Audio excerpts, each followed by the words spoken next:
கழுத்தை பிடிச்சாக்கி எப்படி எல்லாம் தப்பிக்கலாம் அப்படிங்கிறத பாருங்க. இப்படி கழுத்தை பிடிச்சோம்னா நம்ம வந்து செய்யக்கூடியது என்னன்னா, அடிமுறை ஸ்டைலில் செய்யக்கூடியது என்னன்னா, இந்த மொழியை வச்சு நம்ம இந்த குழியில பார்த்துருங்க. இதில் நம்ம லேசாக அடித்தாலே வந்து டக்குன்னு அவனுக்கு கை வந்து நல்லா வலியாட்டு இருக்கும், உடனே விட்டுருவான். சரி, அடுத்து இப்படி பிடிக்கும்போது உங்களுக்கு கடுமையான வலி இருந்ததுன்னா நீங்கள் ஒன்றும் செய்யண்டாம், இந்த செவடை வந்து இப்படி இறக்கிட்டாலே போதும்.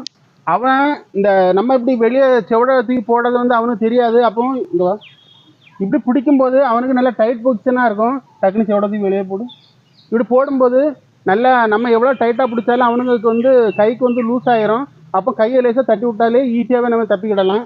அடுத்த மெத்தடை பாருங்க. சரி, கழுத்தை பிடி. உங்களுக்கு விளையாட்டே தெரியலைன்னா கூட நீங்கள் இப்படி கழுத்தை பிடிச்சிருக்கும் போது ஒன்றுமே செய்யண்டா, நம்ம கையை வச்சு இப்படி லேசாக இப்படி ஒரு தள்ளுனா போதும். உடனே வந்து அவங்களுக்கு மூளை வந்து அந்த ஒரு செகண்ட் அவங்களுக்கு வேலை செய்யாமல் டக்குன்னு அவங்க